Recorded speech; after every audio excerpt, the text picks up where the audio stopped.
जितना जादू तोहरा के चलावे के रहल तू चला लेहलू। प्रज्ञा के हम शक्ल होके के जितना फायदा उठावे के रहल उहो भी तू उठा लेहलू। अब चल जा यहाँ से। तो हर बात में हम ना आवे वाला, केहू भी तो हर बात पर यकीन ना करी। पता बा जब हम तोहरा जैसा लड़की लोग के देखे ली ना, तो अपन प्रज्ञा से और प्यार करे लागे ले कि वो तोहरा जैसा नहीं की। काहे कहलू तू ही सब पैसा खातिर? जीजू, हो सकेला कोनो हम शक्ल बा, पर वो हम शक्ल उस सारा चीज काहे करत जे आपके खातिर करते आयल बानी। वो एगो पत्नी ही तक कर वही सकेली। खातिर ताकि केहू के ओकरा पे शक ना होके नाटक कर रही हूँ। मान लेने की नाटक करत रहनी। कोई चाल ढाल बदल सकेला, पर आँख के सच्चाई तो ना बदल सकेला ना।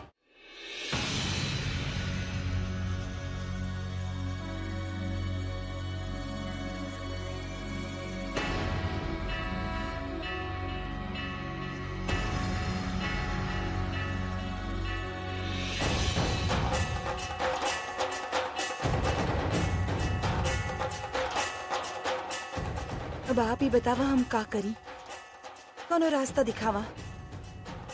अपन कुमकुम के रक्षा कैसे करी? हम उनके दूर रखे उनकर जान कैसे बचाई? हमें आपके कोनो तो रास्ता दिखावे के होखी, कोनो तो इशारा दी। हम क्या अपन कुमकुम के रक्षा खातिर इनके साथ रहे होखी, और अब हमके इनसे केहू भी अलग ना कर सकत। इनकर खुद के नाराजगी भी ना, इनकर गुस्सा भी ना। हमके कोनो भी तरह से इनके पास वापस जाए के होगी, इनके साथ रहे होगी। लेकिन कैसे? जब तक हमके मुन्नी के पता ना चल जात हम कैसे जाई वहाँ? और मुन्नी पता ना कहाँ बिया। अगर मुन्नी ना मिली तो हम जाइब कैसे वो घर में? कैसे उनकी सच्चाई बताइब? मुन्नी के ना मिले तक हम इनके अकेले तो ना छोड़ सकेनी ना। हमरे पास वक्त बिल्कुल ना बा। प्लीज हमार मदद करो, हमके शक्ति दो। आप कोनो रास्ता दिखावा हमके हमार कुमकुम के रक्षा करे की शक्ति दा।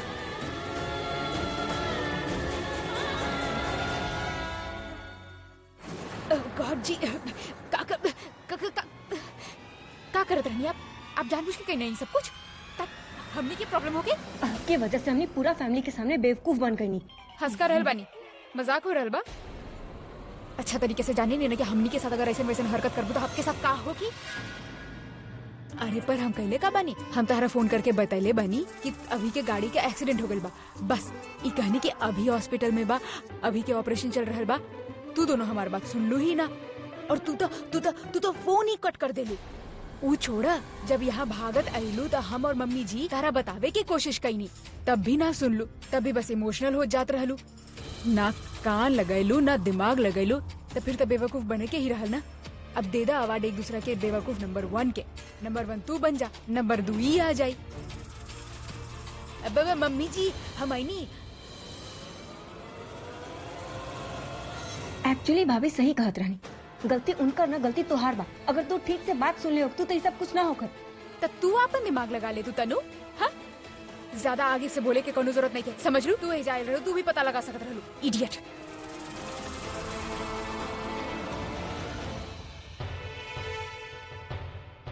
एक्सक्यूज मी, पेशेंट बाबू भाई। या ई रहल आपके बिल।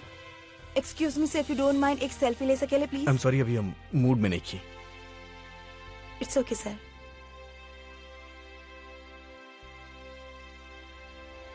और पेशेंट के फाइल?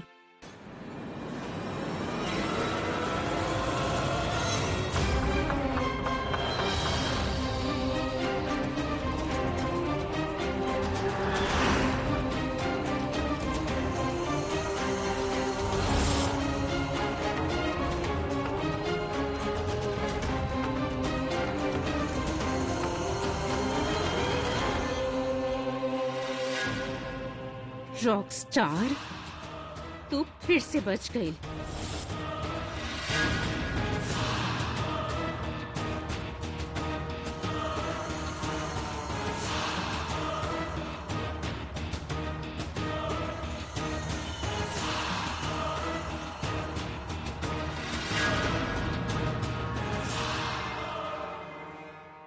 लागता तोहरा के अपन फैमिली से बिल्कुल भी प्यार ना बा। या तो अपन बीवी के विधवा देखे चाहत बाड़ा। ना मैडम, ऐसा नहीं के। हम तो वहाँ गए रहनी है आप ही के काम करे खातिर, लेकिन सरकार हमरा ना पता वो कब अपन ड्राइवर के बुला लेलस अपन गाड़ी ठीक करे खातिर। Shut up. तो कितना सही बा और कितना गलत ई हम तोहरा के मिल के बताई। हमरा माफ कर दीजिए सरकार। आपन मुंह बंद कर और हमारा आवे के इंतजार कर। जी सरकार।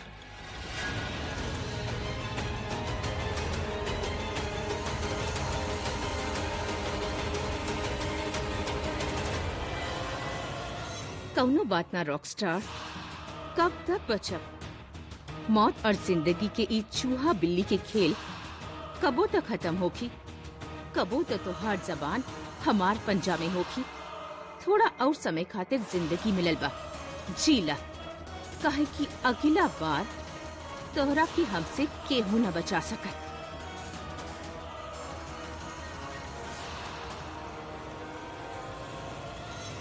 मौत के मुंह से तो लौट आई लड़की, लेकिन कितना दिन और जिंदा रही ये पता नहीं क्या।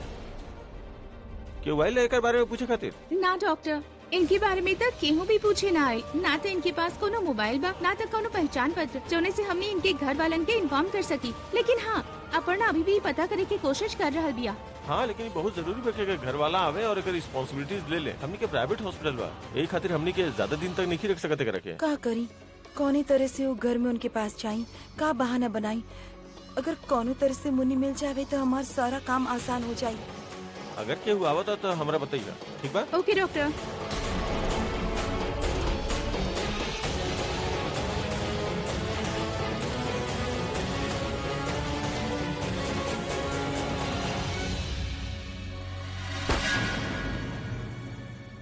नो इट्स ओके मैम, हम उठा ले।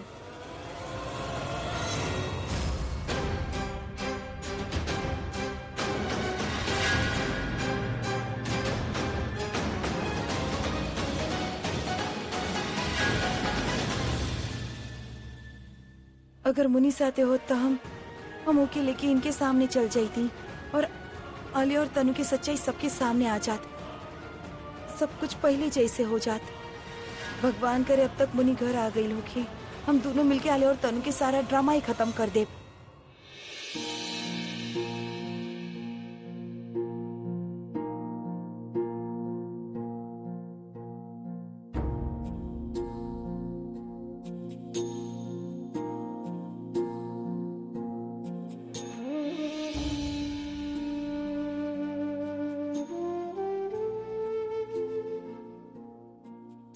आई नो प्रज्ञा के रूम बिल्कुल साफ अच्छा लगेला, तो हमके ये रूम हमेशा बिल्कुल साफ रखे के बा, ताकि जब भी वो रूम में आए ओकरा ये रूम एकदम साफ मिले, जैसे वो साफ रखत रही। पूरब तू कब अइले? बस तबे जब तू प्रकृति के सामान देखत रहल, उनके याद करत रहल, उनके ख्याल में खोत रहल। और कोनो रास्ता भी तो नहीं है ना हमरा पास? रास्ता बहुत बा हमार भाई, लेकिन तू खुदे बंद कर ले बा। का मतलब? देखा अभी हम तोहरा से कल भी कह ले रही, ये सब तोहार गलत फहमी बा। तू आलिया और तनु के बात में आके प्रज्ञा दी के घर से निकाल देलस। यार वो प्रज्ञा दी, देख पूरब, हम कल भी तोहरा से कहले बानी कि हमके बारे में कोनो बात ना करे के बा। देखा हमार बात सुना, हम तोहार दोस्त बा, भाई बा तोहार, और तू खुद ही कहेला ना कि अगर हमारे दिल में कोनो बात हो तो हम तोहरा से शेयर करी, और जब हम तोहरा से शेयर कर रहल बानी तो तू सुने खातिर तैयार ही ना हो। हमार बात समझे की कोशिश करा यार, वो लड़की प्रज्ञा दी बानी और कोई ना। बस पूरब, देखा अभी हमार बात समझा, हम ये सब कोनो रीजन की वजह से कह रहल बानी। वो कोनो मुन्नी ना बा यार, वो प्रज्ञा दी बानी। इनफ या पूरब, ये मुन्नी नाम के चैप्टर ना हमरा लाइफ से खत्म हो चुकल बा, और हमके ओकरा बारे में कोनो बात ना करे के बा। अगर तू ओकरा बारे में जिक्र भी कइला तो हम तोहरा से भी बात ना करब। अब हमके वो काम करे के बा जो हम वो धोखेबाज मुन्नी की वजह से बंद कर देले बानी। हमके अपन फुग्गी के ढूंढे के बा। हम जानत तानी वो जहां भी हिया सही सलामत है और हमारे इंतजार करत आई। अब हम दुगना मेहनत करब, ओकरा ढूंढ के निकालब। यार लेकिन बस पूरब, हम अपन टाइम वेस्ट ना करे चाहत बनी। हमार सलाह मान, तू भी अपन टाइम वेस्ट मत कर। यार अगर वो अब प्रज्ञा- समझे खातिर कुछ नहीं के पूरब, तू हमार बात समझ और बार बार ही नाम मत ले। अभी हमारी बात सुना, इस सब वो आलिया की वजह से भइल। ओके तो हम छोड़ब ना।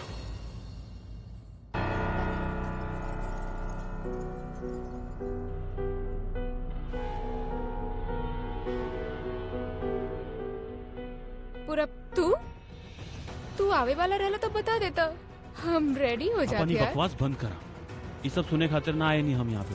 अच्छा, तो हमार कमरा में केहू और के बात सुने आयल रहला तू? हम यहाँ तोहार बकवास सुने ना आए नहीं, हम यहाँ तोहरा के ई बतावे आयल रहनी, ई जे घटिया और गंदा खेल तू खेल रहल बाड़ू ना, ई बंद कर दे, काहे कि हमके सब पता चल चुकल बा। ई जे नाटक जे तू खेल रहल बाड़ू ना, प्रज्ञा दी और मुन्नी के डुप्लीकेट के, ई सब तोहार करल धरल बा। Listen to me, I am warning you, बंद कर दे ई सब। बट टेल मी वन थिंग पूरब, तहरा कैसे पता कि ऊ मुन्नी ना प्रज्ञा दी बिया? ये भी तो हो सके लग एक्चुअली में मुन्नी होगी। हम जानत बानी कि एह वक्त हमरे पास कोनो प्रूफ ना हो, कोनो फैक्ट्स ना हो कि हम तोहरा के एक्सपोज कर सकी, लेकिन जे सब तू पास्ट में करत आयल बाड़ू ना, वो सब देख के हमके पूरा यकीन बा कि ई सब में तोहार ही हाथ बा। और एक बात याद रखिए हालिया, वो लड़की कोनो मुन्नी उन्नी ना हो, वो हमार प्रज्ञा दी बानी, बहन बानी हमार, और इस बात के हम कोनो भी हाल में साबित करके रहो। ओके, तहरा के जे करे के बाद तू कर, हमके कोनो फर्क ना पड़ेला। I really don't care and I don't have time for all this, do you understand? देखो बालिया, लेट्स सी।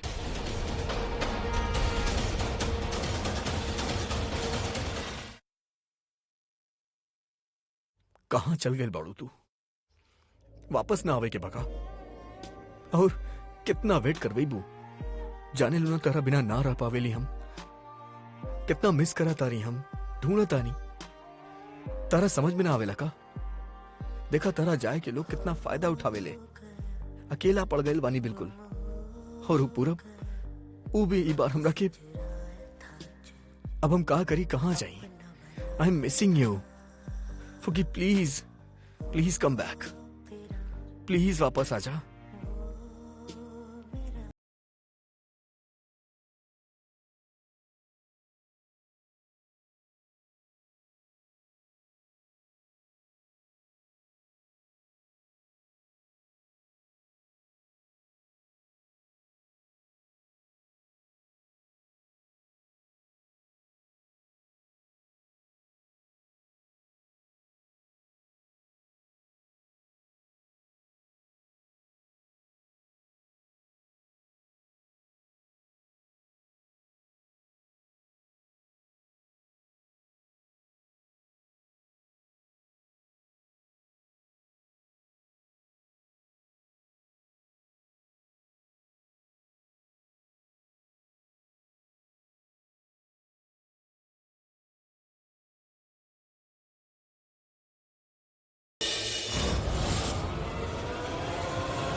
ये पक्का पूरा भी हुई, आयल हुई मुन्नी के सिफारिश करे, आज ही ना बची।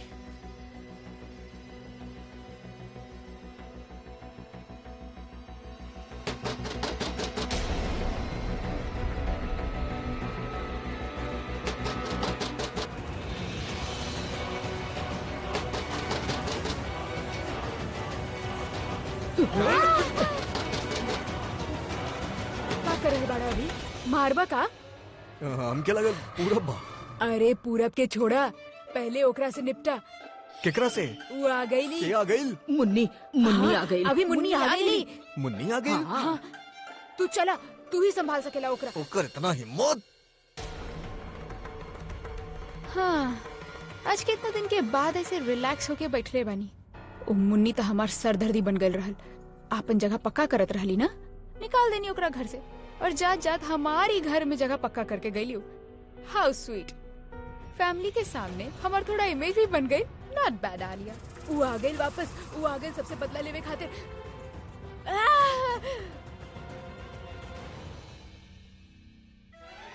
दिमाग तो खराब ना हो गया आपके?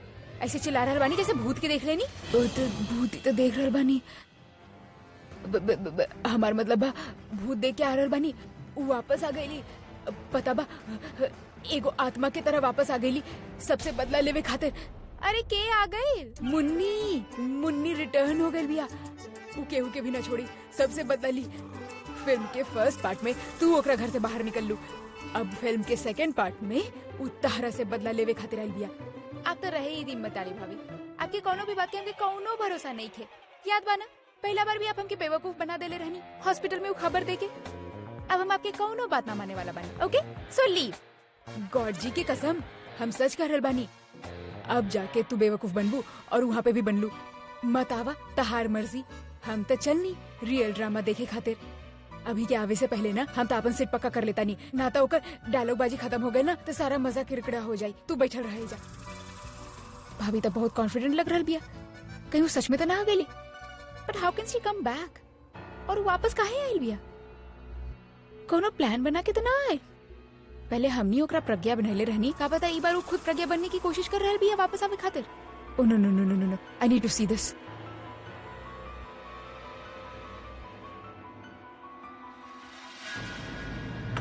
अरे आई आई आप लोग भी आई।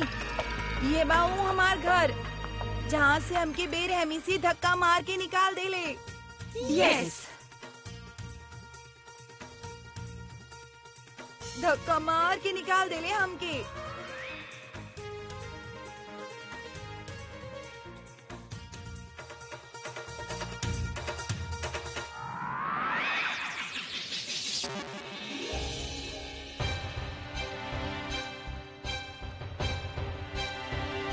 हाय रब्बा, इतना बड़ा घर। ओह, अरे हमके तो बाहर ही पता लग गल रहे कि ये पक्का अभिषेक मेहरा के घर बा। हमार फेवरेट हीरो, हमार फेवरेट रॉक स्टार अभी के घर।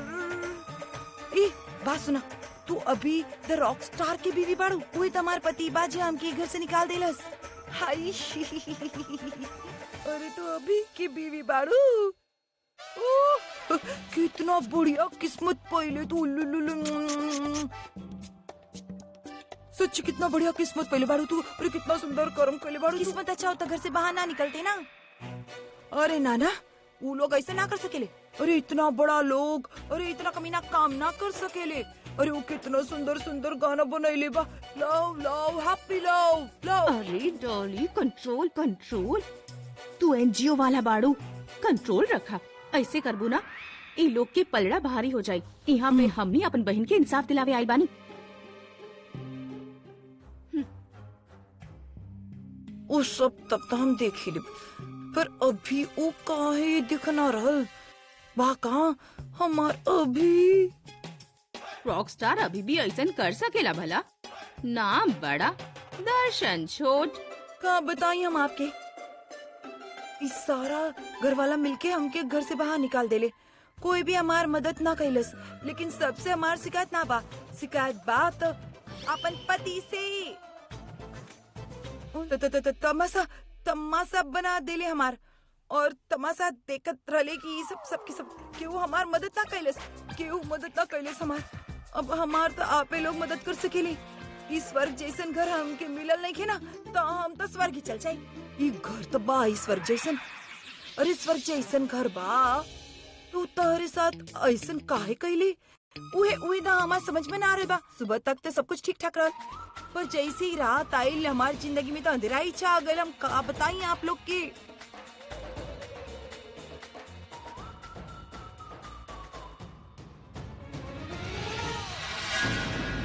ओए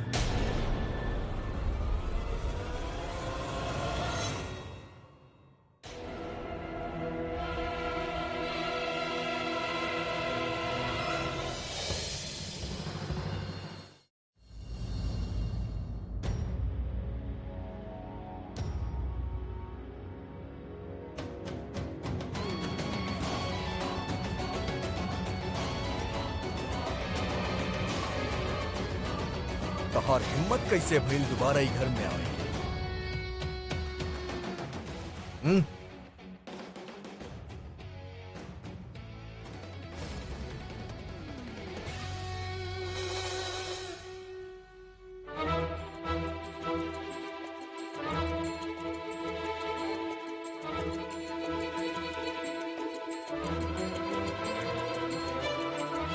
काले रानी ना तारा से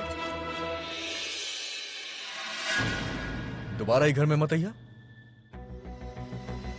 काले रानी ना दोबारा अपन शक्ल मत दिखाइया।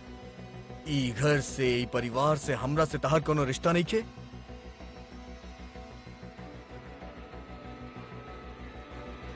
त काहे आइल बाड़ू तू ऐसा?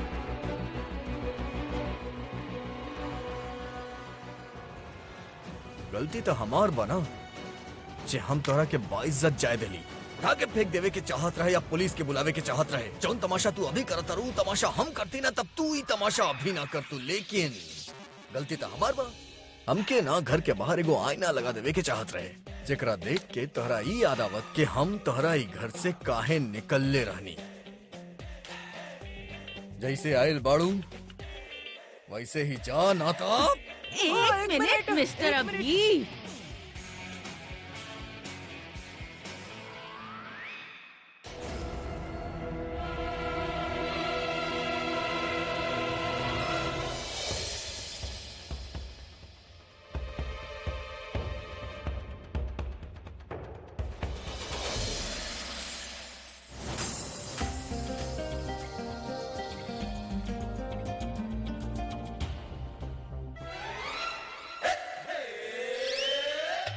आपके हिम्मत कैसे भइल हमनी के बहन के सतावे के? बहन एक तो आप ओके आधी रात के बाहर निकलला घर से और फिर तो सवेरे निकलती तो ठीक होत ना। प्रॉब्लम रात से होत बा। फिर से कल जाई। एक मिनट। हम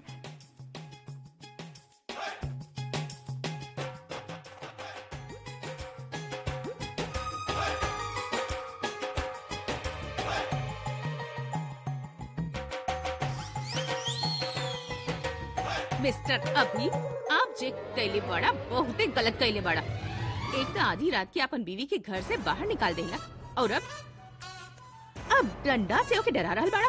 अरे हम सबके सामने आप ये सब कर सकेले तो सोचा हमनी के पीठ पीछे आप का करत हो की है। अभी के अभी ओके अपन घर में लेही और ई ओकर हक बा। अच्छा अच्छा अच्छा अच्छा अच्छा अच्छा आपके हो के लिए हमरा हक समझावे वाली आपके के हक देहलस हमरा घर में आके हमके हक के बारे में समझावे के। व्हाट द हक मैन? एक मिनट हम बात करें। हेलो अभी जी। Dolly my self. हम जी तीनों एनजीओ से बानी। देवी लोग। जी हमनी विमेन्स एम्पावरमेंट ऑफ सेफ्टी और डोमेस्टिक वायलेंस के अगेंस्ट काम करेनी। Very nice very nice. और हमनी ई समाज के सतावल औरतन के हक में लड़ेनी, उनके इंसाफ दिलावेनी जी। ओह लवली। तो आप लोग औरत लोग के इंसाफ दिलावे जी बिल्कुल। अच्छा अच्छा अच्छा अच्छा अच्छा लवली। और बताइए अभी ये अच्छा थोड़ी ना लागेला कि आप एक ही रात के घर से बाहर निकाल देवले। अब देखो ना बेचारी रोटी खाए के जगह पे डर डर के ठोकर खात रहे। तो फिर हमने अपन फर्ज समझनी कि एकर मदद करब, एकरा के इंसाफ दिलाइब। वैसे आपके सूरत देख के लग रहा बा कि इंसाफ आप देइए है ना? Thank you. कहा न कि जे इंसान के गाना इतना अच्छा होखी ओकर दिल भी तो अच्छा ही होखी। पता बा आप लोग कितना अच्छा काम करत आनी। हमार मन करत बा कि हम आप लोग के मदद करें। का नाम बा आपके संस्था के? नारी सशक्तिकरण केंद्र। महिला नारी सशक्तिकरण केंद्र। जैसे काबा? नारी शक्ति नारी सशक्तिकरण। ये बहुत अच्छा बा। तो अगर आप चाहें तो हम बड़ा सा चेक काट के आपके संस्था के दे सकत बानी। बताई कितना के दें हम? बताई। मिस्टर अभी हमने यहाँ पैसा लेवे ना आईनी, हक लेवे आई बानी। हक, इंसाफ।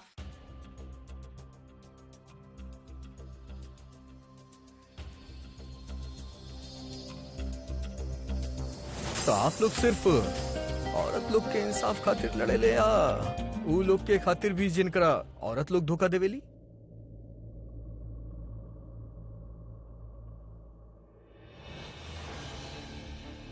ना आप लोग के लागेला कि सिर्फ औरत लोग ही सताइल जाला ना?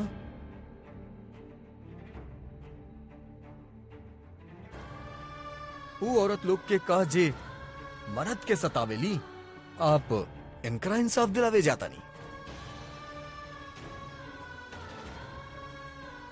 इंसाफ इनकरा के ना, इंसाफ हमके दिलावा धोखा हमरा साथे भइल बा। जेकरा आप इंसाफ दिलावे जात बानी ना तई घर के बहू बिया ना हमार बीवी। पता ना कहां से आ गए, डंडा मारब एकरा सर पे चश्मा तोड़ दे हमें कर।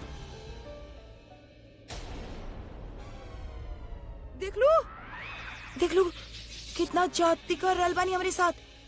कल भी ऐसे ही करत रहले, बोलत रहले कि तू हमार बीवी ना बाड़ू, निकल जा हमार घर से, निकल जा घर से। और तो और मर ले हमके।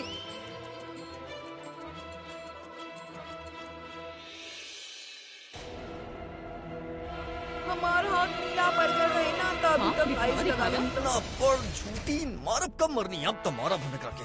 देखो। खबरदार।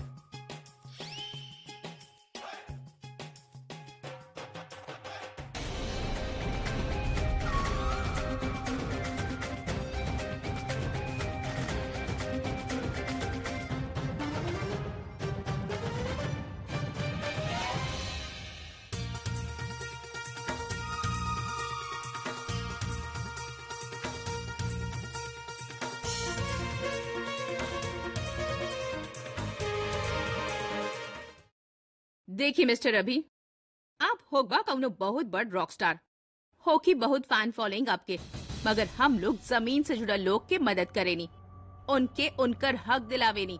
अरे जन शक्ति ही हमनी के शक्ति बा, और हमनी कौनो आपसे डरे वरे वाला ना बानी। और मुंह से बात करा, ई डंडा छोड़ा, सच बात बा, मुंह से बात करा, हाथ से ना। हाँ हाँ हाँ हाँ, हमनी सोचले रहनी कि आप पढ़ा लिखल बाड़ा, कम में समझ जाएगा, पर हम बहुत गलत सोच नहीं रहनी मिस्टर अभी। अरे आप तो उल्टा हमनी के डरावे रहल बाड़ा।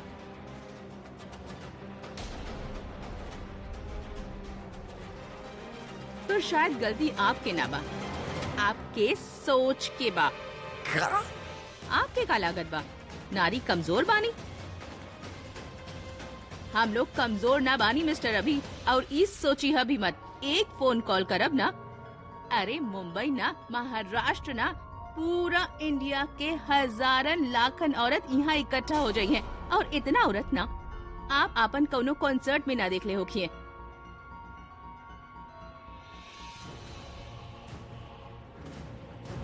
का लागत आपके कि हमनी के सिर्फ मुंबई तक हक बा?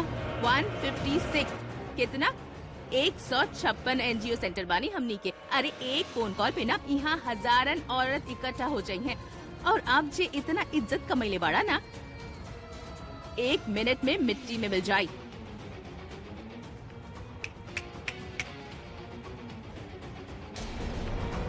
आप अपन बीवी के इज्जत से घर में ले ली, समझ में आई?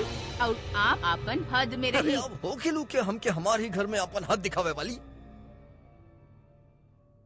फोन हम भी कर सके लिए, और हमारे एक फोन पे ना तू सबके निकले के पड़ी घर के बाहर, और गलत हम ना, गलत आप लोग करता नहीं। ढोंगी के साथ देता रू आप लोग। अरे इंसाफ एकरा ना, इंसाफ हमरा के मिले के चाहिए। अच्छा फैमिली से बानी हम, और के वही पता बा आप लोग के ये जे अपना आपके हमार बीवी कहता रही, हमार बीवी बिया ही ना बाड़ी हमार बीवी, समझा तारू तू? सुन लू आप, सुन लू आप, सुन लू आप, सुन लू आप, सुन ली आप सब, ये हमार बीवी बिया ही ना बाड़ी हमार बीवी। तू बोलत काहे नहीं खूब नहीं यार।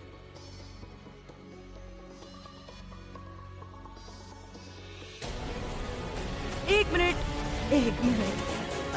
अभी जी गुस्सा थूक द। हम लोग बात बैठ के भी तो कर सके नहीं। अब बैठा, अब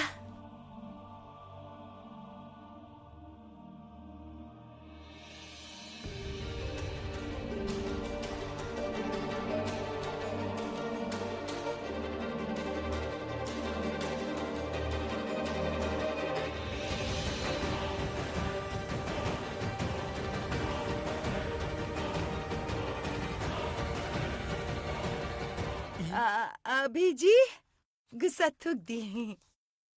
वो कहा ना कि गुस्से में तो आदमी कुछ भी बोल जावेले। चल दो फा जा हमारे घर से, तू हमार बीवी नहीं के।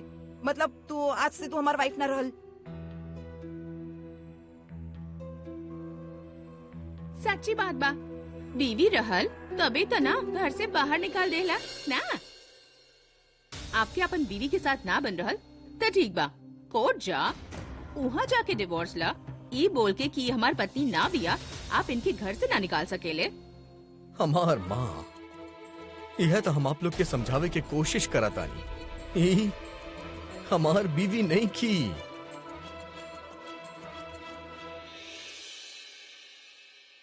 ई ओकर हम शक्ल हिया, और ये बात हमके कल रात के पता चलल। अब आप लोग ही बताएं, आप लोग केहू बहरूपिया के अपन पत्नी बना के अपन घर पे रखब का?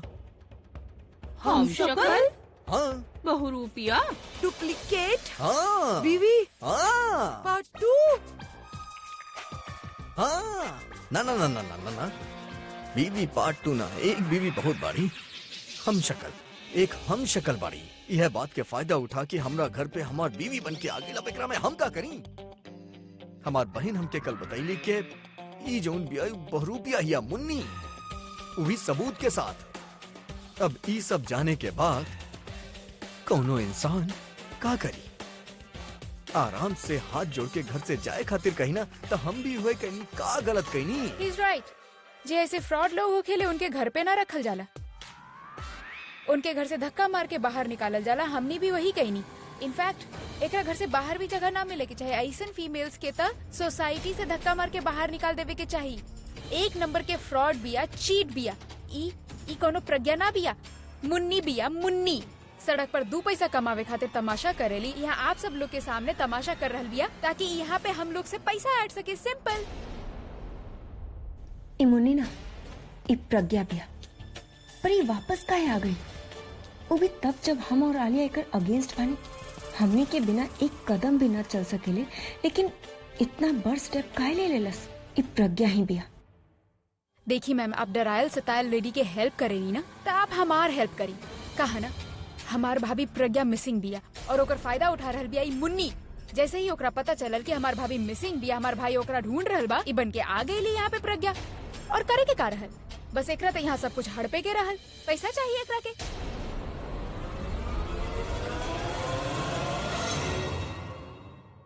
हम ना झूठ बोलत बानी, ई झूठ बोलत दिया। अरे हम इनकर बीवी बानी, इनकर बीवी, इनकर धर्म पत्नी बानी हम। और अगर हम झूठ बोलत बानी ना, तो हमरा ऊपर ये बकत बिजली गिर जाई। बिजली? मम्मी जी अभी पीछे जाई, बिजली गिरे वाला बा। कोनो बिजली उजली ना गिरी, हम सच बोल रहल बानी हम। और अगर ई लोग के पास सबूत बा ना, सबूत तो हमरा पास भी बा कि हम इनकर धर्म पत्नी बानी। ई हमार मंगलसूत्र, हमार सिंदूर सबूत बा। हमनी की शादी भेल बा। और तो और साथ फिरा जी हमरा साथ ले रहने की ना।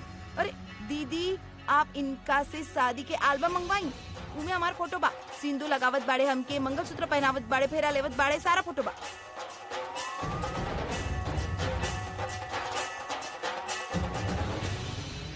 तहार दिमाग खराब हो गए बका?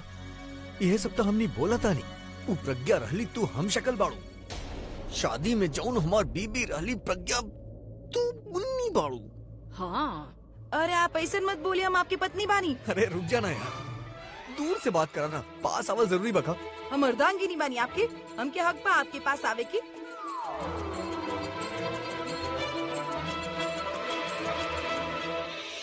दीदी ये प्रॉब्लम बा इनकर। एक्चुअली हम आपके पर्सनल बात बतावत बानी ना, पहले से ही हमके पसंद ना करत रहे। हम सोच रही हम एडजस्ट कर ले, धीरे धीरे सब ठीक हो जाए। लेकिन हमके क्या पता रहला, हम बोली बानी ना, हमके पता ना रहली। धीरे धीरे हमरा खिलाफ सबूत इकट्ठा करत रहले।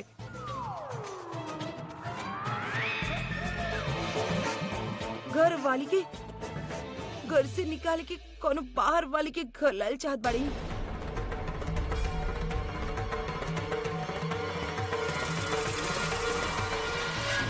देखा प्रज्ञा, तू बिल्कुल चिंता मत करा। अरे ऐसन केस हमनी बहुत हैंडल कैले बानी, जहाँ पति कौनो दूसर औरत के चक्कर में ना अपन बीवी के घर से निकाल देवेला। और अभी जी आपके ई कहानी ना बहुत ही फिल्मी झूठा और एकदम बकवास बा। अरे ओकरा पे यकीन कइल ना जा सकेला। देखी हमनी प्यार से समझा रहल बानी, समझ जाई।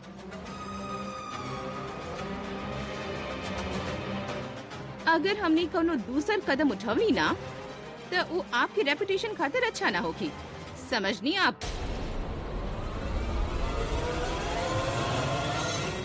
अरे तू अभी के धमकी दे रहल बाड़ू?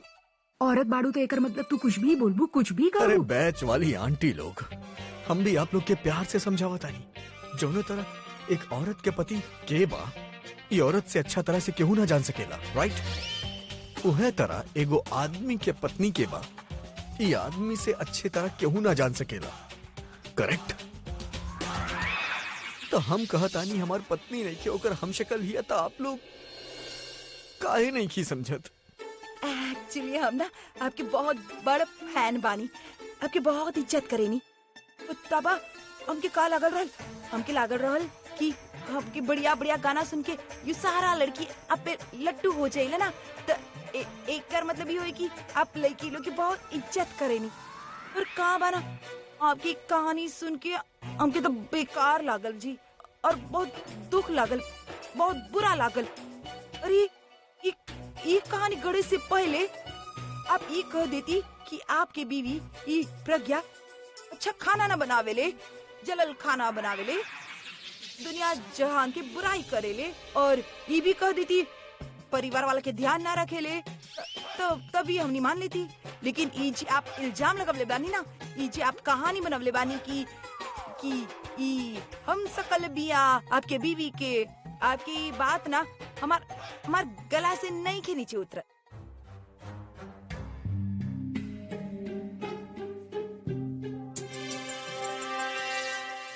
दीदी हमार तो दिल चाह रहल बा कि एकर टेटवा दबा दी ताकि सारा बात एकरा गला से उतर जाए।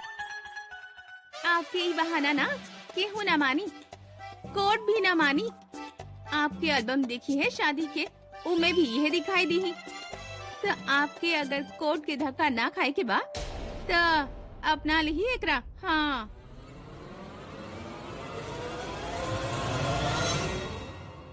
हम हाथ जोड़ के आप लोग के समझावे के कोशिश करतानी, ये हमार बीवी नहीं की, मतलब ये प्रज्ञा नहीं की। कैसे समझाई लोग के? अरे हम बानी इनकर बीवी, इनकर प्रज्ञा, इनकर फुग्गी। ए फुग्गी? हाँ, प्यार से हमके फुग्गी बुलावेले।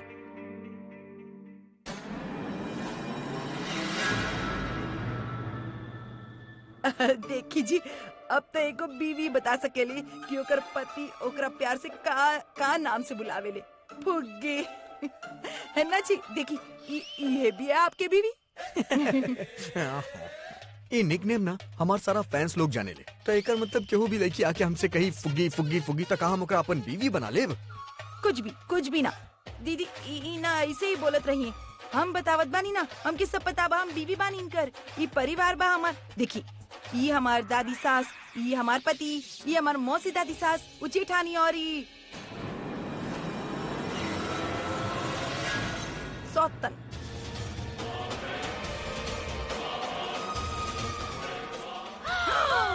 सौतन? तू तो बताउलू ही ना कि तुम्हारे घर में सौतन भी रहेले। ये तो प्रॉब्लम बा, हम बता रहल बानी ना। ये हमार ननन बिया ना, ये चाहेले कि एकर फ्रेंड एकर भाभी बन जाए, ऐसे तो ये घर में रख ले बिया एकरा, ताकि दिन भर 24 घंटा 1440 मिनट और 86,400 सेकेंड हमार पति पे डोरा डालत रहे। एकरे वजह से तो हमके घर से निकाल दिलो कि घर वाले के बाहर भेज के बाहर वाले के अंदर ला सके।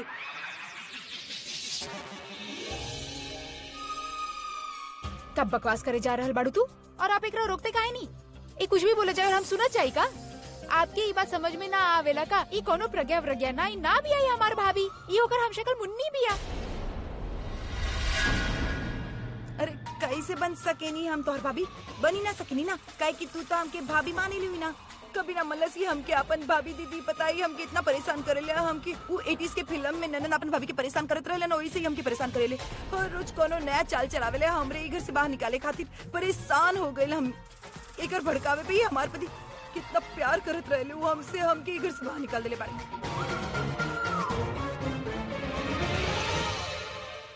देखा प्रज्ञा, तो के डरे के कोनो जरूरत नहीं थे। तू अभी कहलू ना कि तोहरा पास प्रूफ बा कि तू साबित कर सकेलू कि तू अभी के बीवी बाड़ू। तू दिखा सकेलू वो प्रूफ। हाँ हाँ सबूत बा ना, बिल्कुल बा। तो साबित करा कि तू हमार पत्नी बाड़ू, और अगर तू ई बात के साबित ना कर पैलू ना तो हम तोहर चटनी बना के ई घर से धक्का मार के बेड से 6 मार के निकालब, ठीक बा? आप हमार पति परमेश्वर बानी, ईश्वर बानी की ना ये साबित ना कर सकेनी, लेकिन पति बानी साबित कर सकेनी। और अपन सुहाग खातिर, अपन हक खातिर हम ई करके रहब। सुपर के बात बा। अभी जाके वो प्रूफ लेके आ जाएंगे। आवत बानी हम।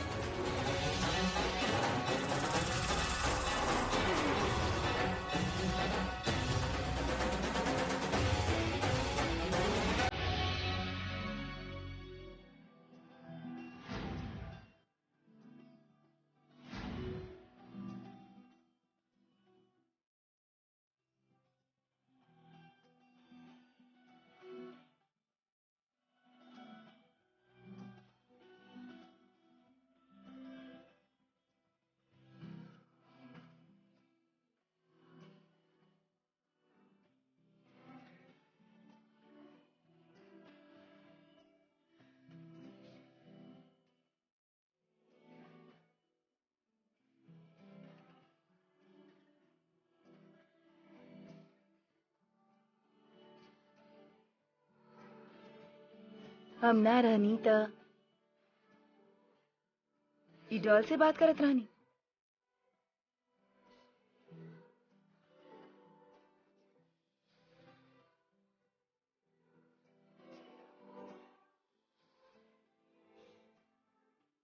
हम जाने नहीं कि आप हमारा बिना एक दिन भी ना रह सकीनी। कल रात पता ना आप कैसे गुजरले हो खब, लेकिन अब हम आगल बानी ना, हमनी के केहू अलग ना कर सकेला, अब खुद भी ना।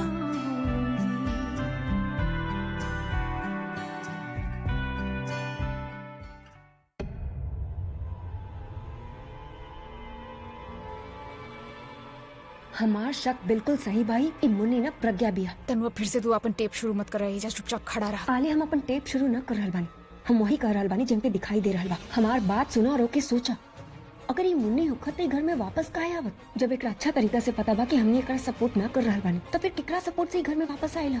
I mean, हमने एक घर से बाहर निकाली तो अपने घर में वापस जाए ना। बच्चा तो हमने एकरा देवी वाला रही, और ये जाने रे यहाँ पे आयल बिया हमने के अभी के प्रॉपर्टी ना दे, तो एकर यहाँ पे आवे के मोटिव का हो सकेला?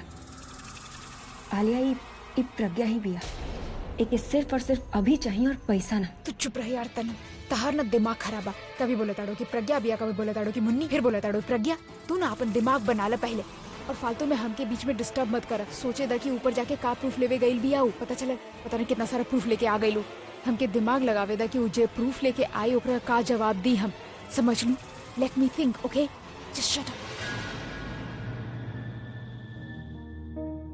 नमस्ते जी। हम अभी के दादी बानी, आपसे कुछ बात कही चाहत बानी। अभी की दादी पाए लगू।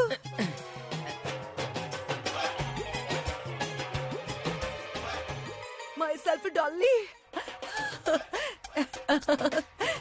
जीता रहा बेटा, अब बैठा।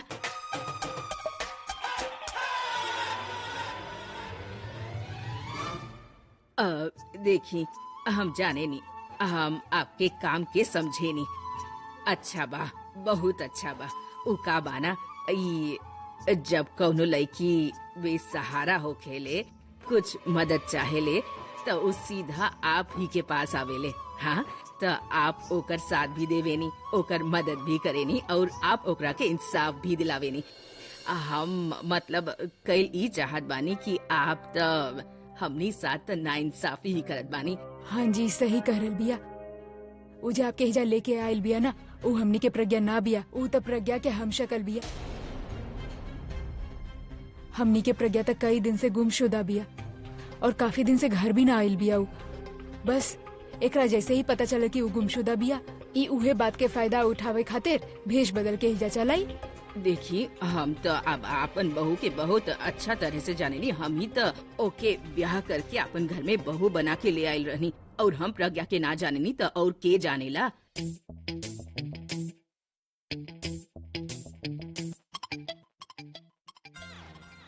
जब ई प्रज्ञा बन के आयल रहल ना, तो सबसे पहले हमके ही पता चलल रहल कि ई प्रज्ञा नहीं थे। हाँ सही कह रहल बानी, काहे कि हमनी के प्रज्ञा त पढ़ल लिखल बिया और एकरा त देख के अंधा भी कह दी। बोल चाल उठल बैठल सब कुछ गवार के। अब हाँ हाँ हमरे साथ भी ऐसा भइल रहे। पता ना कौन से गांव के भाषा में बात करत रहे। हमरा ऐसा हमरे गांव में त हमके समझ में ना आवत रहे कि कौन भाषा में बात करत रहे। और तो और खाना भी चुरा के खावत रहे। एक बार तो हम ओकरा खीर खाते हुए भी पकड़ लेनी, और जब हम ओकरा पकड़ने तो हमके मौसेरा बहन बना ले लग। बिल्कुल गांव के गवारन बिया उ। हमनी की प्रज्ञा तो पढ़ल लिखल बिया, ई तो बिल्कुल गवार बिया। एकरा तो बात करे के भी तमीज नहीं के। वो तो हमनी के साथ रह के वो फिर भी थोड़ा कुछ सीख गई बिया। हाँ, अगर उनकरा निकाले के होगी तो हमने उनकरा घर पे रखती का है। हमने तो रखले रहनी ना। जब हमनी के बाद में मालूम चल कि वो प्रज्ञा नहीं के केहू और, तब हमने ओकरा घर से बाहर निकलनी। हाँ, हमनी कोनो भी ऐसा काम न करी जेकरा से हमनी के इज्जत पे बात आ जाए। लेकिन अगर हमनी के इज्जत के साथ कोनो खेले लगी तो फिर हमनी बर्दाश्त भी न करो। देखी आप लोग हमनी के बात मानी। आप लोग खामखा ही अपन वक्त एजा बर्बाद कर रहल बानी। वैसे भी हमनी ई लड़की के ई घर में ना रखे वाला बानी। बस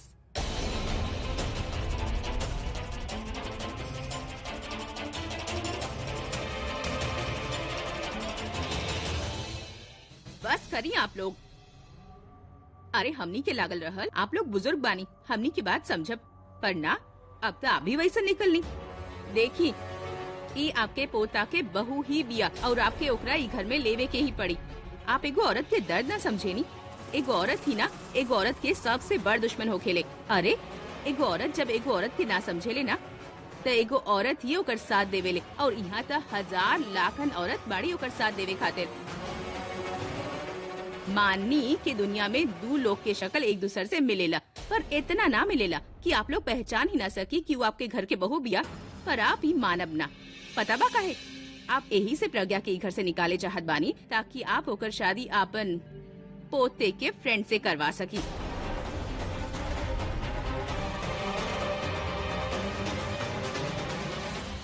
पर हमनी ऐसे हो कब ना दे। पता बा गलती आपके नहीं खे, हमनी के भारत देश के जो लोग बाड़े ना, उनकर सोच ही ऐसा हो चुकल बा कि औरत कमजोर बाड़ी। अरे यही से तो आज तक कौनो भी औरत भारत के प्रधानमंत्री ना बन सकल।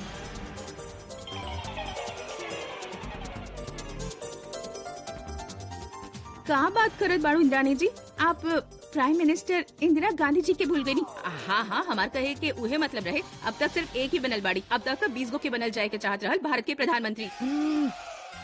अभी तक तो भारत के 20 प्रधानमंत्री भी ना बनल बड़े। अरे तू हमार जीके के छोड़ा, मुद्दा पे आवा। चुप। देखी आप बिना वजह बिना मतलब प्रज्ञा के घर से ना निकाल सके। एक घर पे होकर उतने ही हक बा जितना आप लोगन के बा। समझनी आप? सच बात बा। हमनी के सामने ना यू यू यू यू बोला बन के बात मत करी। सब जुल्म तो आपके ही ऊपर भई बा। चुपचाप खड़ा रही। ओए अरे दादी यार, बहस काहे करता नहीं, बैठ जाइए। और आपने कहा जनरेटर लगल बा, आप भी बैठी ना। दादी वो सबूत लेवे गइल बाड़ी ना, लावे दा सबूत, ओकरा बात कइल जाई लोग से। हाँ वो आ गईली।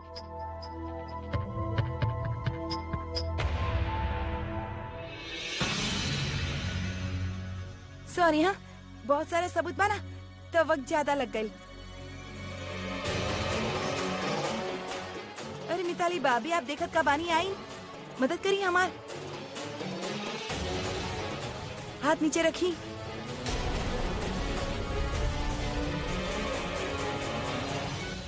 इतना सारा सबूत हमके लागल एक दो सबूत होखी जिनका हम इजीली संभाले, लेकिन इतना पूरा पोटली बना के ले आए। ये पोटली कहीं हमार पोल ना खोल देवे।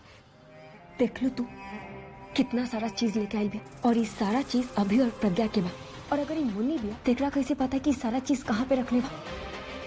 बिना सबूत दिखले साबित हो गई कि प्रज्ञा भी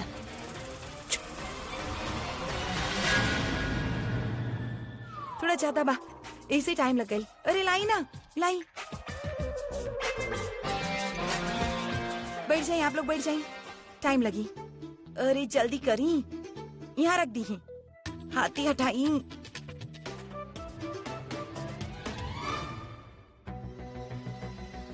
ई सारा सबूत बा कि हमार इनका से शादी भइल।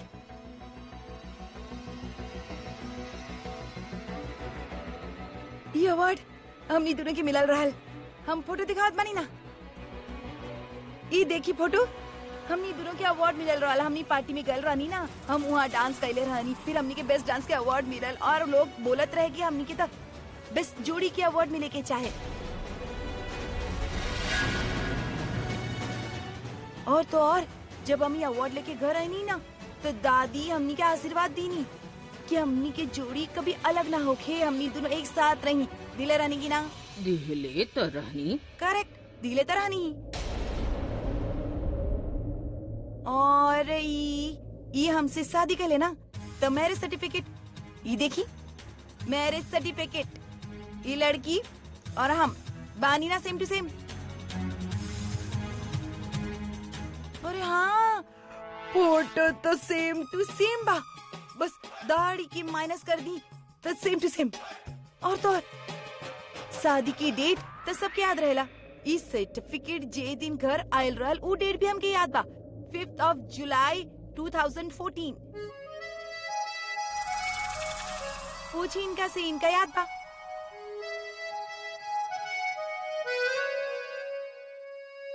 और तो और वो दिन, हाँ वो दिन दादी हमसे कहले रहनी हम ई सर्टिफिकेट के अपन मंगलसूत्र जैसन संभाल के रखी, और हम संभाल के रखनी। कहले रहनी की ना? हाँ कहले तो रहनी। करत का मानी दादी? कहले रहनी। और हमनी की शादी के सबसे बड़ सबूत,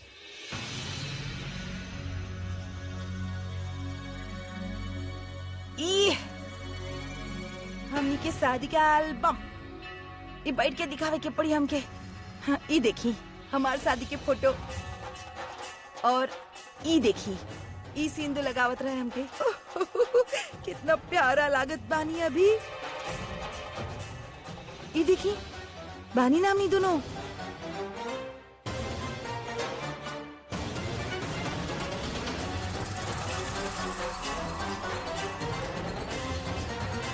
ये हमार पूरा परिवार बा, मामी, ई मामी के बेटा पुनीत, ये हमार दादी, ये हमार माँ, ये रहल बुलबुल, ई जानकी अम्मा, हमनी की यहाँ काम करेली लेकिन हमार माँ जैसन बाड़ी।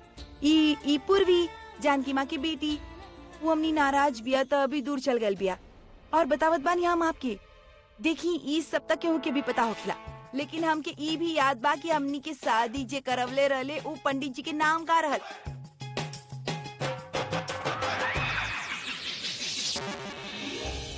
पंडित देवधर त्रिवेदी।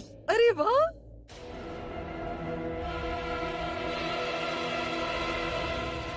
ये रहल ना नाम दादी? हाँ हाँ,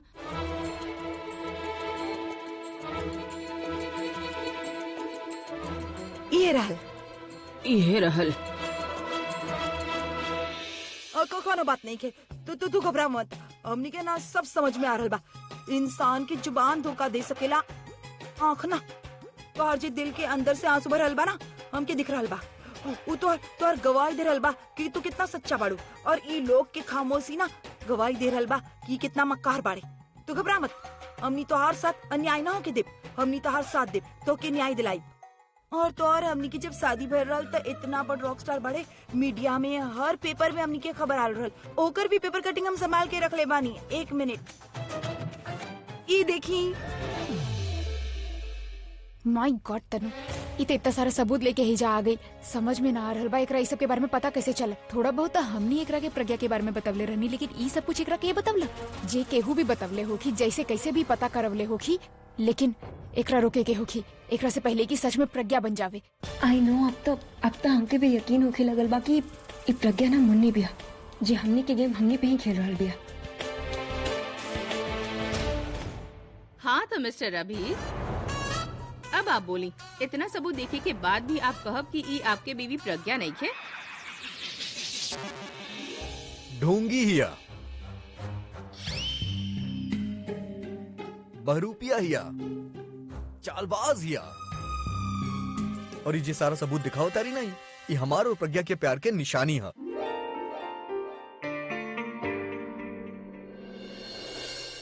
प्रज्ञा के, मुन्नी के ना।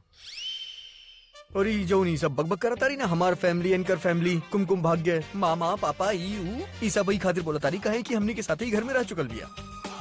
इतना इन्फॉर्मेशन तो एकरा मिल ही जाई ना। हाँ, कॉमन सेंस। बिल्कुल सही कह रहल बानी भाई। ये सब चीज से कुछ प्रूफ ना हो खेला। ई डांस के ट्रॉफी कौन नंबर पे डांस कईनी, घर वालन के नाम, पंडित के नाम, आई मीन ऑल दीज have doesn't have any relevance. एकरा से इतना प्रूफ हो जाला कि हमनी के प्रज्ञा भाभी बिया। ई तो कुछ भी बोल सकेली, कहीं से भी पता लगा सकेली। ये सब कुछ था सही कह रहल बाड़ू। हाँ, अरे दुनिया के हर दादी एक सन ही आशीर्वाद देवेली। अब कौन गाना पे कौन से डांस भयल रहे, पंडित जी के नाम का बा, ई सब बात पता लगावल कौन से बड़ बात बा। दरअसल बात ई बा कि ई पहले हमनी के बेवकूफ बनावत रहल और अब आप लोग के बना रहल बिया। हमार मानी था आप लोग एकर बात ना सुनी। देखी, आप हमनी के मत बताए कि हमनी के केकर बात सुने के बा और केकर ना सुने के बा। अरे इतना सारा बात सुनने के बाद भी आप ओकर आइडेंटिटी पे शक कर रहल बानी और ये माने के तैयार ही ना बानी कि वो प्रज्ञा बिया। आप हमनी के ना ही बताए कि हमनी केकर बात सुने के बा और केकर नहीं सुने के। प्लीज देखिए मैम, आप लोग समझ ना रहल बानी। ये एक नंबर की झूठा और फ्रॉड बिया। प्लान बना के आयल बिया। एकरा से पहले भी प्लान बना के आयल रहे। पहले भी एकल मोटिव रहल यहाँ पे आवल हमनी की प्रॉपर्टी के हड़ पर, भाई के पैसा के हड़ पर। और अब ई आप लोग के बेवकूफ बना के एजा लेके आयल भी, आप लोग के सामने तमाशा कर रहल बिया ताकि आप लोग भी इसके प्लान में एजा एकरा मदद करी। That's all. अच्छा, तो अब आपके कहे के मतलब ई बा कि ई मैरिज सर्टिफिकेट, ई एल्बम्स, ई फोटोज, ई सब झूठ बा। आप समझ ना रहल बानी, हम ई ना बोल रहल बानी कि ई सब झूठ बा। ई सब तो बिल्कुल सच बा। बल्कि हमार भाई के शादी ई जे आप देख रहल बानी ना, इहे लड़की से भइल बिया। ओकर नाम प्रज्ञा रहल।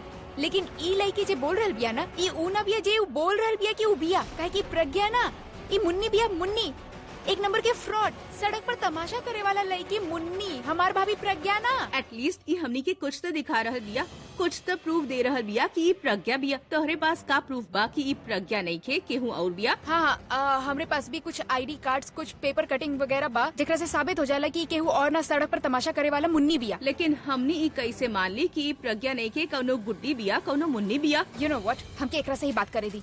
देखी मुन्नी, तू पहले भी कोशिश कैले रहलू ई घर में आके सबके बेवकूफ बनावे के, लेकिन हम तुम्हारी इरादा के कामयाब ना होके देले रहनी। बेहतर होगी कि तू यहाँ सबके बता दा कि तू कौन इरादा से एजा आइल बाड़ू। एजा पैसा हड़ पे आइल बाड़ू ना, सीधा सीधा मान जा, वरना हम तारा के। ओ हेलो, तू ना हमनी के सामने एगो अबला नारी के धमका ना सकेलू, समझ लू। ई हमार भाई के, हमार फैमिली के एजा एक्सप्लॉइट कर सकेली और हम कुछ ना बोली। बोलब हम, आप लोग भी सुनी कि एक नंबर के फ्रॉड बिया, चीटर बिया। ऐसन लड़की के ना सोसाइटी में ना रहे देवे के चाहिए, तभी घर से बाहर निकाल देले रहनी। बाहर भी कहीं ना रहे देवे के चाहिए। अरे लालत बा ऐसन लड़कियन के ऊपर। आप जाने तानी, दू पैसा खातिर ई सड़क पर तमाशा करेली। अपन बच्चा के वहाँ मरत हुआ छोड़ आल बिया, यहाँ पे पैसा हड़पे खातिर ई घर में आ गइल बिया। अरे धिक्कार बा ऐसन औरतन पे। किरल, ई नहीं के, किरल तू बाड़ू। अरे औरत के नाम पे धब्बा बाड़ू तू, धब्बा। अपन भाई के मन में अपन भाभी के खिलाफ जहर भरल बाड़ू।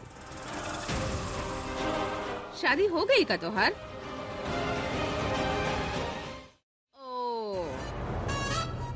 मिस आलिया मेहरा, अब ई केस पूरा तरह से साफ बा। वो तू ही बाड़ू जे चाल चल रहल बिया। प्रज्ञा ना, तू ही बाड़ू जे अपन भाई के मन में जहर भर रहल बाड़ू ताकि ओकर प्रॉपर्टी हड़प कर सक। ई चाल प्रज्ञा के ना, तोहार ही बा। हाँ इंद्रानी जी, अभी सारा गेम ना हमके समझ में आ गइल बा।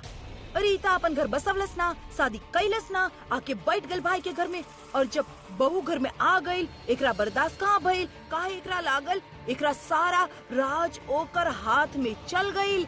यही से भाई के कान भरल शुरू कर देलस अपन भाभी के खिलाफ, ताकि भाई गुस्सा में आके अपन बीवी के घर से बाहर निकाल दे और ई घर पे एक राज चले। काहे सच कहल बानी ना हम? बंद करिए आपनी बकवास। You have no right to speak about me. सच बात बा, ई सारा आग ना आप ही के लगाई गइल बा।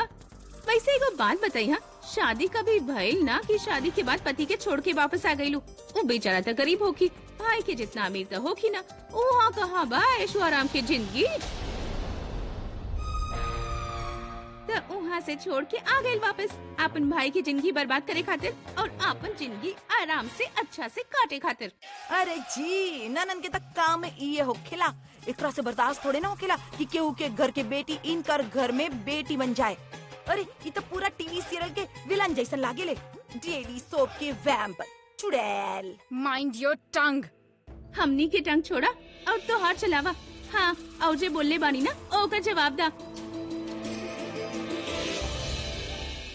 मम्मी जी, आलिया के शक्ल देखा जरा, कैसे हवाई उड़ रहल बा चेहरा पे। 12 बज गई बा। पहला बार हम एक ऐसा हालत में देख ले बानी। ये लोग तो एकर बैंड बजा देलक। हम तो सोच रहल बानी काहे ना हम भी कोनो एनजीओ ज्वाइन कर ली, ये तरह के कुछ। अरे चुप करा ना, तो के भी ना इ लोग अपन लपेटा में ले ली है। अरे जवाब दो ना, तो शादी भइल कभी? तू कभी शादी करके सोच लू? ऐसे लेकिन की शादी ना होखेला और एक तो शादी के मतलब भी ना पता। अरे देखे से ही लागेला कि उ कुमारी बिया। ऐसे लेकिन के पति ना पैसा चाहत होखेला, पैसा। और एक भाई के पास तब बहुत पैसा बा, यही से ही ऐशो आराम छोड़ के जाए ही ना चाहेले। और लागल हो के भाई कहीं पैसा बीवी के नाम ना कर देवे तो निकलवा दिलस ओके घर से बाहर। Shut up. आप लोग के हिम्मत कैसे भइल हमार कैरेक्टर के ऊपर उंगली उठावे के? हु आर यू? समझे नहीं कहा आपने? आपके जे काम करे आयल बानी वो करी, वरना हम आपके तक का कर लेबू। अरे हमनी यहाँ अपन काम करे आइल बानी और करके ही जाए, और तू हमनी के रास्ता में पत्थर फेंकत बाड़ू। हम आपके रास्ता में पत्थर ना फेंक रहल बानी, हम आप लोग के रास्ता साफ कर रहल बानी। आप लोग के इतना भी समझ नहीं है, इतना बड़ संस्था चला रहल बानी, दिखाई ना दे रहल बा कि ई लड़की एक नंबर के फ्रॉड बिया। इस सारा डॉक्यूमेंट प्रज्ञा भाभी और भाई से रिलेटेड बा। एकरा से ना ई मुन्नी बिया, मुन्नी प्रज्ञा नहीं के। आपके समझ में ना आवेला इतना से बात। अरे ई लड़की फ्रॉड नहीं खे। अरे इतना सारा प्रूफ दिखा रहल बिया, सबूत ला रहल बिया, तू का करत बाड़ू?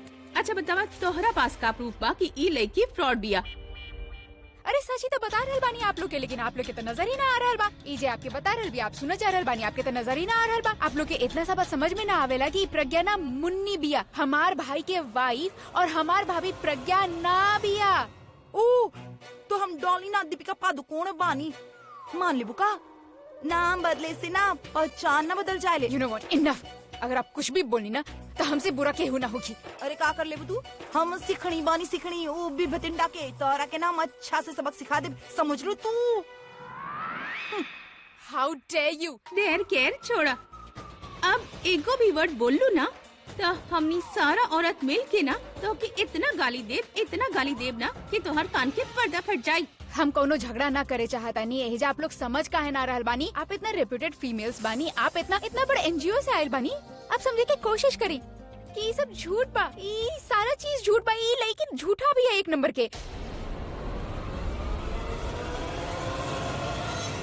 अरे कभी तू बोलेली झूठा बिया, कभी तू बोलेला सच्चा बिया। अरे तू कहत का बाड़ू, तू चाहत का बाड़ू? देखिए आप समझ ना रहल बानी, ई पेपर सच बा, ई फीमेल, ई लड़की झूठी बिया। हमार भाई प्रज्ञा से शादी कर ले रहनी, एकरा से ना। अब काहे ना समझ रहल बानी? अरे एकर शक्ल देखा, एकदम प्रज्ञा से मिलेला। Then how you can say that she is not Pragya? देखा, बोल देवे से कुछ ना हो खेला, बोल देवे से पहचान ना बदल जाएला, समझ लू तू?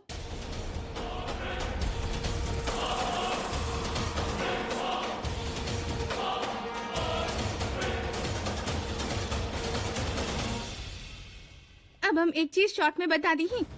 ये बहन ना सारा प्रूफ देले बिया कि प्रज्ञा बिया। आप लोग ना माने नहीं कि प्रज्ञा बिया तो साबित करी, शोर मत मचाई। तब तक आपके ई माने के पड़ी कि प्रज्ञा बिया और एक रे ई घर में रखे के पड़ी। ई प्रज्ञा बिया, ई है प्रज्ञा बिया। हाँ हाँ माने के पड़ी कि है प्रज्ञा बिया। मेरी पड़ी आपकी।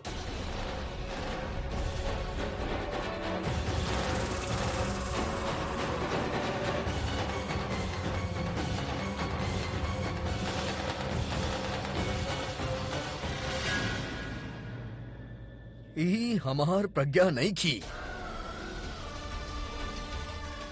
ई झूठ बड़ी सारा सबूत झूठा बा। बस अब हम कुछ और ना सुने चाहत बानी।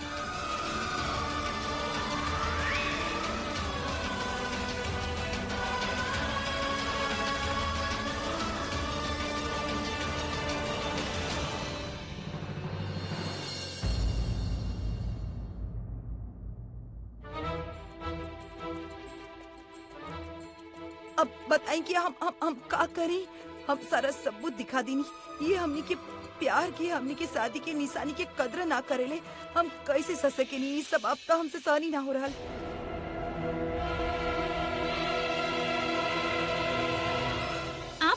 आप लोग बहुत गंदा और गलत खेल खेल रहल बानी एकरा साथे। ये बेचारी सारा सबूत लाके देलस, फिर भी आप लोग माने खातिर तैयार न बानी कि ई घर के बहू बिया, अभिषेक मेहरा के बीवी बिया।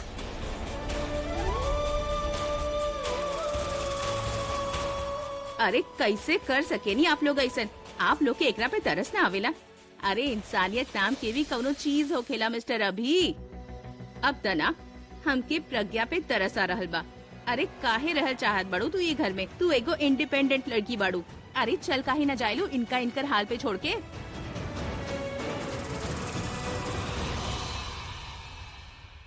न न न न हम कैसे घर छोड़ के जा सकेनी? घर हमार बा, ये रहल चाहत बानी। आप समझ काहे ना रहल बानी? ये हमार दादी सास, हम इनका छोड़ के कैसे जा सकेनी? और ये हमार पति जे हमके ई घर में आवे के रहे की वजह देले, इनका वजह से हम शादी कैनी, इनका आपन बनवनी, ये पूरा परिवार के आपन बनवनी। अरे बंद करो अपन ही ड्रामा।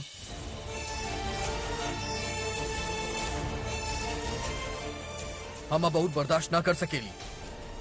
घी जब सीधा उंगली से ना निकलेला तब मुट्ठी डाल देवे के चाहिए। अब हमके बताबा का करे के चाहिए। अब हम पुलिस के फोन करब। उ लोग के बोलब कि कितना बड़ ढोंगी हिया, वह तोरा घर से धक्का मार के निकलिया और एमे हमार पूरा फैमिली हमरा साथे बा। काहे? हाँ हाँ हाँ हमनी सब साथ में बानी अभी के। अभी तू पुलिस बुलावा, हमनी सब साथ में बानी। अब देखिए, पुलिस धक्का मार के तारा घर से निकाली, जौन काम हम कल ना कहीं ना वो आज पुलिस करी। अरे बस करी मिस्टर अभी, इतना मेहनत मत करी। पुलिस बुलावे की बाना आपके, वो काम हम ही पहले ही कर चुकल बानी। अरे पुलिस रास्ता में बिया, बस अभी आवते होखी हैं।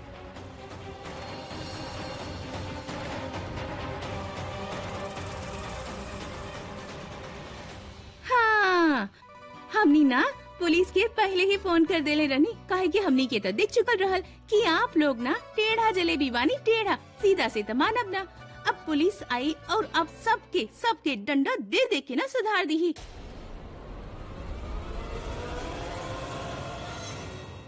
बाप रे मम्मी जी, ये लोग तो बहुत तेज निकलनी। पूरा प्लानिंग पहले से करके आयल बिया कि काका करे के बा। पूरा तरह बैंड बजावे आयल बिया ही हम लोग के।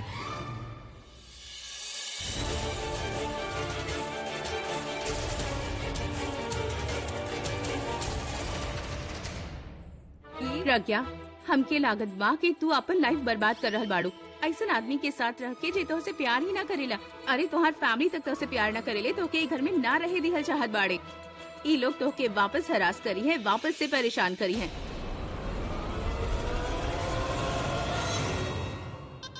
दीदी हमके लागल बाप ठीक करल बानी, लेकिन समझे के कोशिश करी। ये हमार घर बा, हम इहे रहल चाहे नहीं, हम कहाँ जाइब? ये हमार स्वर्ग बा, हमार जन्नत बा। और हम इनका से इतना प्यार करेनी ना कि धीरे धीरे हमसे प्यार करे लगी हैं। एक प्रज्ञा, हमार माना इस सेलिब्रिटी लोग ना एगो वाइफ से कबो खुश ना होखेले। इनका तो ना दूध चाहिए, दूध। और ये लोग ना तोहार सौतन के घर में लाके रख ले बाड़े, और वो बेशरम ना कैसे डरल बिया। छी ना दीदी, जे बाड़े तो हमार पति ना। अब हमके इनके साथ रहे के बा, और इनका साथ जिए के बा, इनका साथ मरे के बा, और इनका ही साथ। हरी चटनी, दिमाग खराब हो गया बता। कहले रहनी हमके तोहार शक्ल ना देखे के बाद। प्लीज प्लीज प्लीज निकला घर से बाहर। Out, I said out. बस करी मिस्टर अभी, बस करी। बहुत हो गई आपकी नाटक। एक घर एकर भी उतना बा जितना आपके बा, और एकरा भी एक घर में रह के उतने ही हक बा जितना आपके बा। समझनी आप? अरे कब से देख रहल बानी आपकी नाटक। मानी आपके पसंद नहीं कि आप एकरा से प्यार न करेनी, पर ओकरा खातिर कोर्ट जाई, लीगल जाई और तलाक दी ओकरा। तब तक इहे रही और आप एकरा निकाल ना सकेनी। और अगर आप कोशिश भी कईनी ना तो हमनी आपके छोड़ब ना मिस्टर अभी। अरे आपके जौन करे के बा करी, लेकिन हम एकरा यहाँ पे रहे ना देव, समझ लू।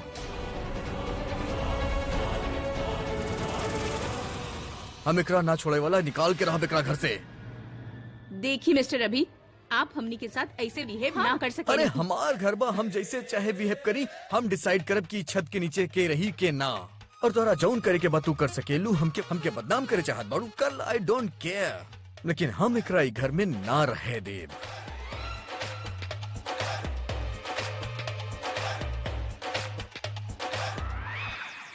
तो ऐसे ना मनबू।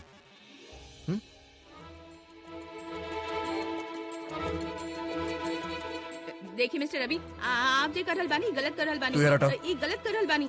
आप ऐसा ना कर सकेनी, आप ऐसा ना कर सकेनी, आप ऐसा ना कर सकेनी, आप ऐसा ना कर सकेनी। हाँ, ये तो पुलिस आ गई।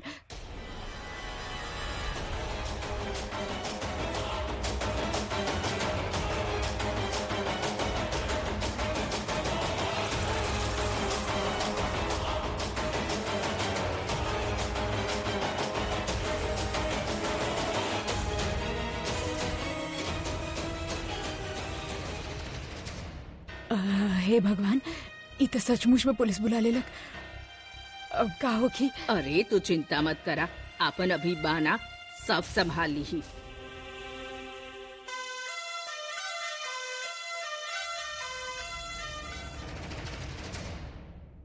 इंस्पेक्टर साहब, आप आगे नहीं देखिए, ये हमारे पति हमके अपन ही घर से बाहर निकालत बाड़े। देखिए हाथ पकड़ के बाहर निकालत बाड़े। का भइल बा यहाँ? हाँ इंस्पेक्टर ये लड़की जोन बाड़ी ना ही बहरूपिया हिया, ढोंगी हिया, ये एनजीओ के लेडीज के साथ जबरदस्ती हमरा घर में घुसाइल गया। हम इनकरा बाहर के रास्ता दिखावत रहनी। चला, टाइम टू आउट।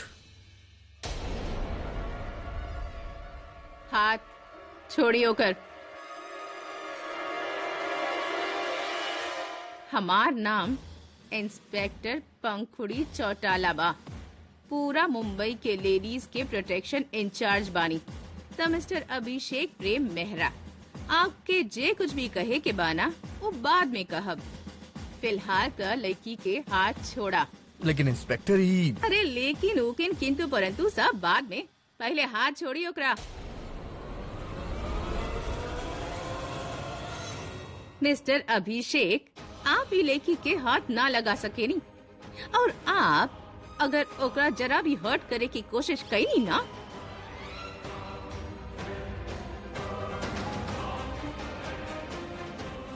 तो हमके आपके अभी के अभी अरेस्ट करे के पड़ी, और वो भी पूरा फैमिली के साथ। ये लड़की के साथ हमनी के पूरा प्रोटेक्शन बा। ये लड़की के ई घर से केहू ना निकाल सकेला। ई इहे रही, और ई घर से आप तक का आपके दादी भी ना निकाल सकेनी।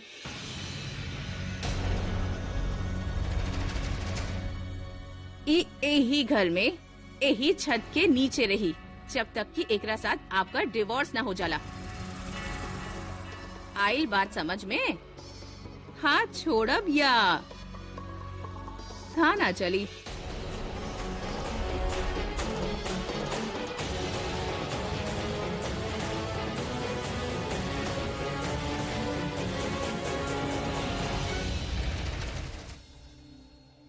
अभी अरे छोड़ दे बेटा, छोड़ दे एकर हाथ,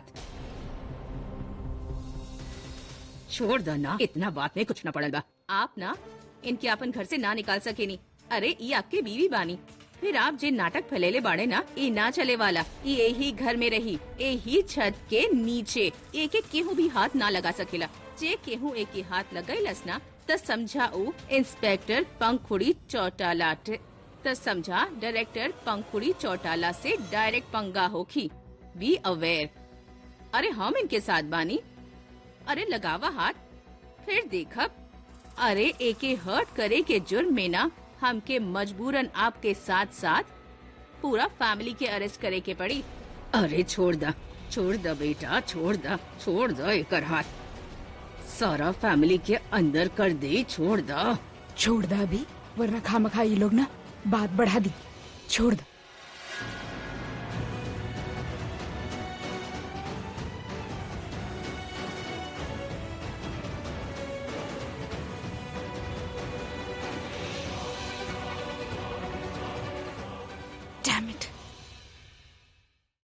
मिसेस मेहरा, अब आप आराम से घर में रही। अरे विदाउट एनी टेंशन, और जे कोनो परेशानी भइल ना तब बस इंस्पेक्टर पंखुड़ी चौटाला के एगो फोन घुमा दे है बस, फिर बाकी तो सब हम देख ले। हाँ, थैंक यू सो मच।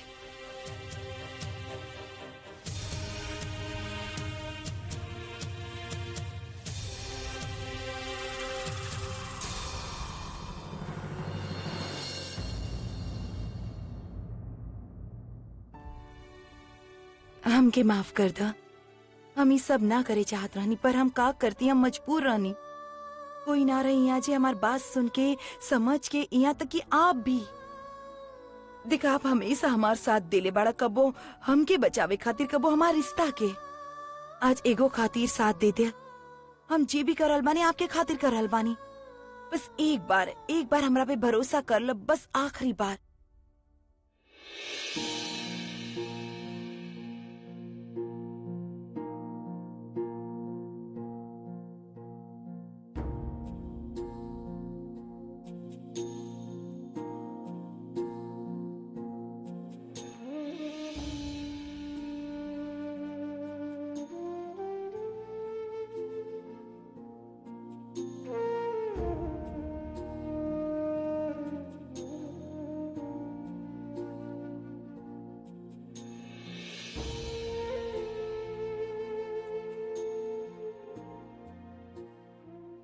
ये सब तहरा वजह से होत बा।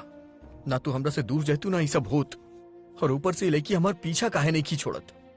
हम जितना एकरा से दूर रहे चाहत बानी उतना ही हमरा पास आवतिया। हम नफरत करेली एकरा से।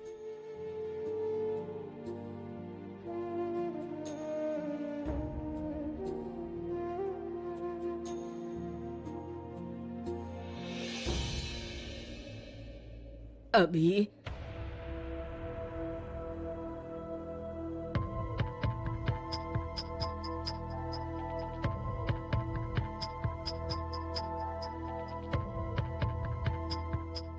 देखा बेटा, काहे आइल बाड़ू दादी आप? हम आपसे बहुत नाराज बानी दादी। अच्छा भला वो लड़की के घर से बाहर निकलत रहनी, काहे रुकनी आप हमरा के? पुलिस ले जाती ना हमरा के, कम से कम वो लड़की ती घर में ना रहत। कैसे रहब ओकरा साथ? जब भी ओकरा देखब हमार दिमाग खराब हो जाई दादी।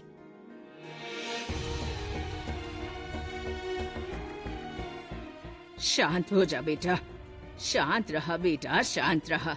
अब तू परेशान बा, हमके पता बा, पर परेशान होके के कौनो जरूरत ना बा। उ रहे चाहत बिया ना यहाँ, त हमनी रहे देत बानी ना, त हमनी भी देखब कि उ कैसे चैन से रह सकेले यहाँ।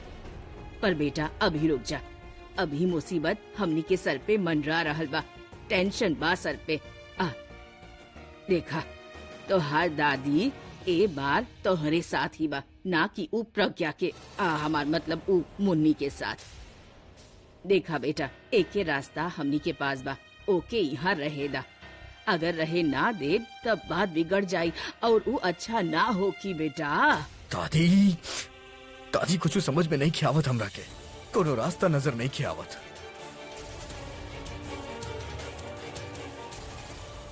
चिंता न करा, कौनो न कौनो हम रास्ता निकाल ले।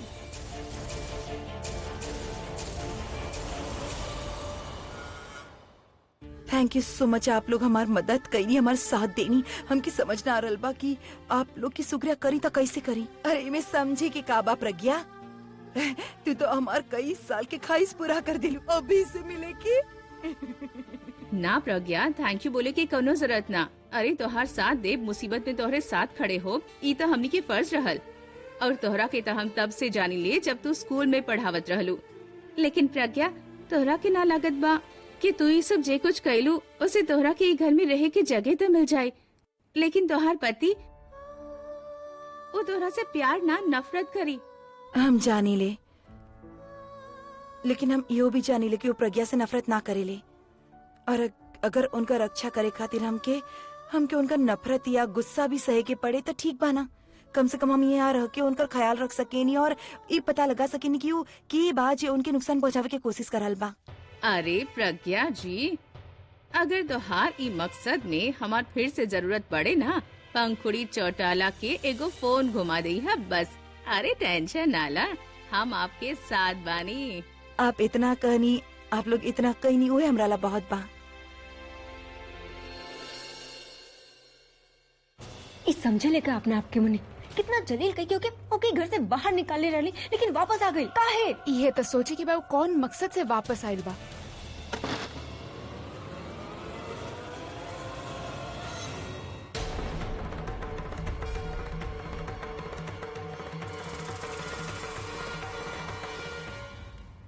कैसन लागल हमारा एक्टिंग? बोले रहनी ना, सौ सुनार के तो एक लोहार के। देखा तो देख करबू तू, देखा कब दिखा तो देलू तू कल का कर सकत रहलू। चुटका चुटकी के तू ले आयलू, दिखा देलू तू ताकत सब, और हम भी दिखा देनी कि हम का कर सकें। एक बार में सारा खेल खत्म। आइला तनु तू दोनों हमके इतना बड़ा घर में लेके आइल, इतना आराम मिलल हमके, इतना सानो शौकत देखनी, अब आदत हो गई। हम यहाँ से जाइब ना। देखा हम चाय पी गया हो कि या मुन्नी जे भी बानी अब तो यही जे बानी। और देखा तू लोग कुछ करिए मत, कहा ना कि अब जे महिला सब आयल रहनी एनजीओ से वो हमारे साथ बानी और 2 पुलिस भी हमारे साथ पड़े। तू लोग देखा बैठ के सिर्फ तमाशा देखा। हाँ अच्छा होगी कि थोड़ा इंजॉय कर ले। कुछ करता सकेलू ना, कुछ करबू तो पुलिस हमारे साथ ही बाना। ठीक बा, चलत बा।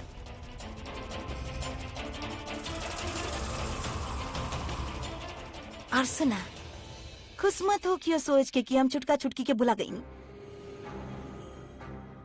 हम बुलल ना बानी, हम इधर बानी। दोनों के एगो खरोज भी आयल ना तो याद रखिए, तू दोनों के सारा राज हमके बता दिया, जाके सीधा पुलिस के ही बता दे। हम फंसब साथ में, तू दोनों भी फंसबू, समझ लू। और जब बोलब छुटका छुटकी से फोन पे बात करा दी है।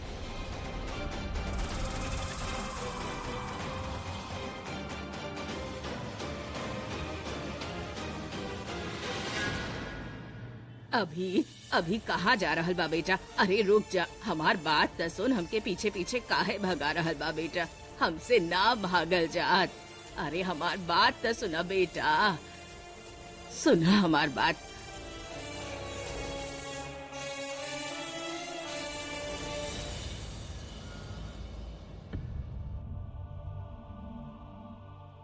दादी प्लीज हमके मत रोकी, हमके जाए दी। हमके समझ में नहीं आवत कि यहाँ पे होत का बा। सब समझ रहल बानी कि तोहार दिल में का बीत रहल बा। यही से बोल रहल बानी बेटा कि तनी ऊपर चला, ठंडा दिमाग से हमार बात सुना, तोहरा के सब कुछ समझाई हम। दादी अभी ना हमके तनी हवा खाए दी, हमारे यहाँ पे दम घुटत बा। दादी प्लीज हम बाहर जाए, ठीक हो जाए, हमके जाए दी प्लीज।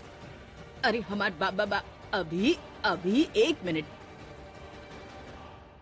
इतना परेशान हो के घर से अकेले निकलल बानी, कहीं कुछ।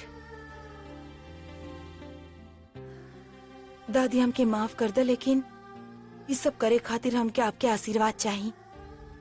इनका रक्षा करे खातिर हमके ये सब करे के पड़ रहा बा। हम जानत बानी कि आपके हमार वजह से बहुत तकलीफ हो रहा बा, लेकिन ई तू अच्छा ना कैलू मुन्नी।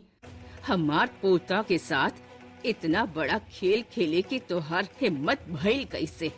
कितना बेशरम बिया तू, ई जान के भी कि हम सब तोहार सच्चाई जान चुकल बानी, फिर भी तू ई घर में दोबारा आ गई रहे खातिर।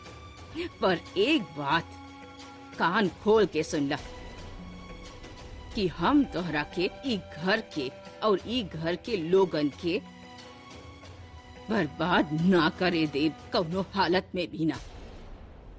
जब तक हम जिंदा बानी तू एक घर के और हमार अभी के कुछ ना बिगाड़ सकेलू, समझ गईलू ना? काहे खड़ा बिया हमार सामने? दफा हो जा, दफा हो जा।